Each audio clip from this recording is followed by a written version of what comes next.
cross-border ramifications and terror angle to it, for which teams have been sent to probe further linkages.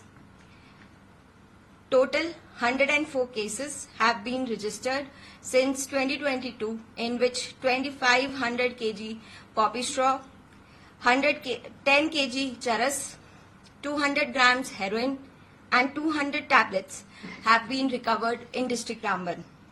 Further, 158 accused have been arrested and 3 have been detained under pretend DPS. Thank you. Madam ये certain हो गया, confirm हो गया कि ये cocaine ही है?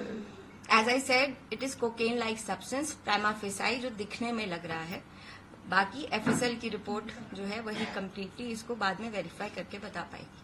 तो accused के नाम अभी क्योंकि हम उसके लिंकेजेस वगैरह में हम कर रहे हैं तो ये थोड़ा सेंसिटिव मैटर है, तो अभी केस की इन्वेस्टिगेशन खराब ना हो इसलिए अभी हम अक्यूज के नाम डिस्क्लोज नहीं कर रहे. तो ये जो है कि एक रहने वाले किस स्टेट के? ये पंजाब के. तो ये वहां से जम्मू जा रही थी कि आगे कहाँ जा रही थी?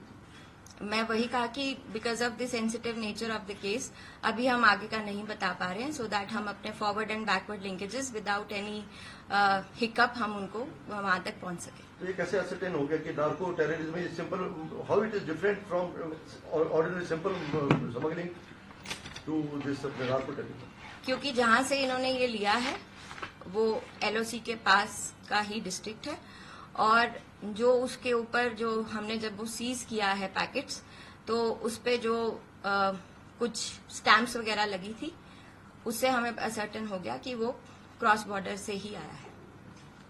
तो ये कहाँ पे कोई ऐसी आर्टिफिशियल स्पेस बनाई गई थी गाड़ी में जहाँ छुपा के रखी थी? कैसे, where it was hidden? Seats के अंदर, सीट्स और डैशबोर्ड वगैरह के अंदर. जिला रामबन अपनी ड्रग्स के खिलाफ लड़ाई को आगे एक और बड़ा कदम ले जाते हुए 30 सितंबर 2023 को करीबन 8:30 बजे के करीब, क्योंकि हमें कुछ स्पेसिफिक इन्फॉर्मेशन मिली थी ड्रग्स के गाड़ी की, जिसके बाद हमने एक स्पेशल नाका जो है वो इस्टेब्लिश किया था एट रेलवे चौक बानीहाल. उसके बाद वहां पे हमें एक इनोवा गाड़ी को हमने इंटरसेप्ट किया जिसका रजिस्ट्रेशन नंबर है HR2W4925.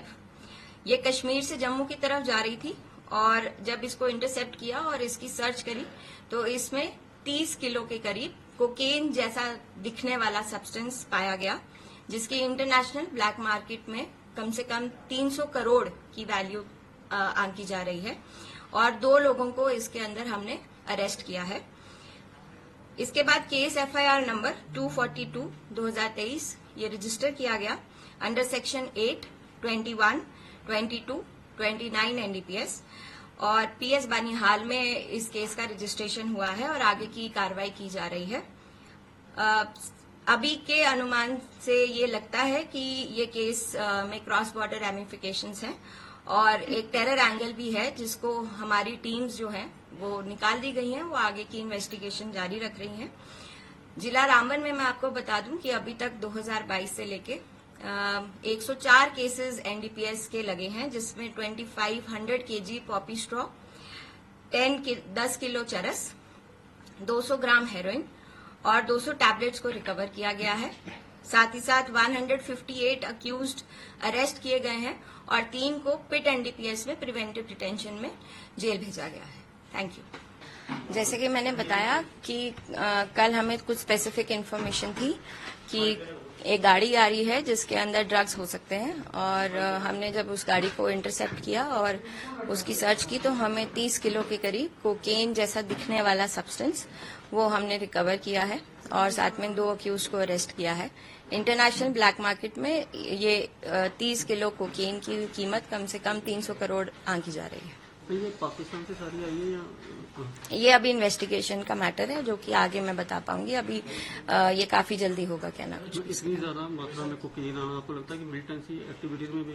ये नार्को टेरर का केस तो है ही है. इसमें इनिशियली ये लग रहा है कि क्रॉस बॉर्डर रैमिफिकेशंस हैं, बट आगे इन्वेस्टिगेशन में इसमें क्लियर पिक्चर हम दे पाएंगे. तो इंटरनेशनल मार्केट में इसकी कीमत कितनी है? 300 करोड़. तो कितने लोग इसमें अरेस्ट हुए? अभी 2 लोग इसमें अरेस्ट हुए हैं.